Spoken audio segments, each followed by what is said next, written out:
have you ever felt like a past experience is, I don't know, stuck in your body? Not just as a memory, but as a real physical thing? Well, today we're diving into exactly that. The incredible and often invisible ways that trauma can literally reshape us from the inside out. And that's where this powerful quote from Dr. Bessel van der Kolk really hits home. It's the whole point of our talk today. Trauma isn't just a story we tell about something that happened. It's an imprint. It's a physical change that stays with us, living in our mind, our brain, and our body. Hey everyone, and welcome to MediByte. As a healthcare professional, my whole goal here is to take these big, complicated medical ideas and make them easy to understand. And today, we're tackling one of the most important connections there is, the link between our brain and our body, especially after we've been through something tough. So how in the world does trauma leave this imprint we're talking about? This isn't about being weak or not being able to just get over it. Not at all. We're talking about a complete reorganization of your brain and your entire nervous system. Look, these are real, physical changes. Trauma literally recalibrates your brain's alarm system, making it way more sensitive.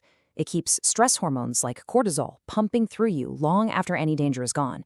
It even changes how you filter information from the world around you. And this one is huge. It can compromise the part of your brain that lets you feel present, engaged, and truly alive. And I have to say it again. These are not character flaws. They're biological adaptations your body made to survive. To really get this, we need to pop the hood and see how a healthy brain deals with danger.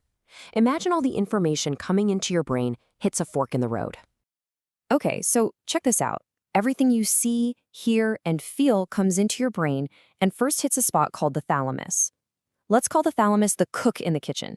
Its job is to gather all these sensory ingredients. From there, the cook sends the information down two roads at the exact same time. One fast road goes to the amygdala, that's our emotional smoke detector. The other slower road goes to the prefrontal cortex, which is like our rational watchtower. And this is where it gets really interesting. That low road to the smoke detector, it is unbelievably fast. Before you're even aware of what's happening, that smoke detector is blaring, triggering your automatic survival instincts, fight, flight, or freeze. Now, the high road to the watchtower is a little bit slower just by milliseconds, but that's where you get context. The watchtower looks down and says, hang on, is that smoke from a real fire or did someone just burn the toast? But here's the kicker. The fast, emotional, low road always reacts first. So in a healthy system, the watchtower can look at the situation and tell the smoke detector, hey, we're good, false alarm, and everything calms down. But what happens when trauma completely breaks this communication system? Right, this is the core of the issue. Trauma can make that smoke detector super sensitive, almost faulty. It starts seeing danger everywhere, even when you're perfectly safe. The alarm is just stuck in the on position. And this is why it's so hard to just think your way out of it. Trauma can actually weaken that high road, basically taking the rational watchtower offline. That connection that lets your thinking brain calm down your emotional brain gets fuzzy, it gets weak. So you're left with this primitive, screaming smoke detector running the whole show. And that's why reactions can feel so powerful and so out of your control. And when that smoke detector is in charge, your body just defaults to one of three ancient survival programs. According to Dr. Stephen Porges' polyvagal theory, our first line of defense is actually social engagement. We cry out, we look for help from others. If that doesn't work, then the classic fight or flight response kicks in. But if you can't fight and you can't run, the oldest system of all takes over. You freeze or collapse. It's a total system shutdown designed to conserve every last bit of energy. So if our bodies are constantly being hijacked by these survival modes, what does that actually feel like?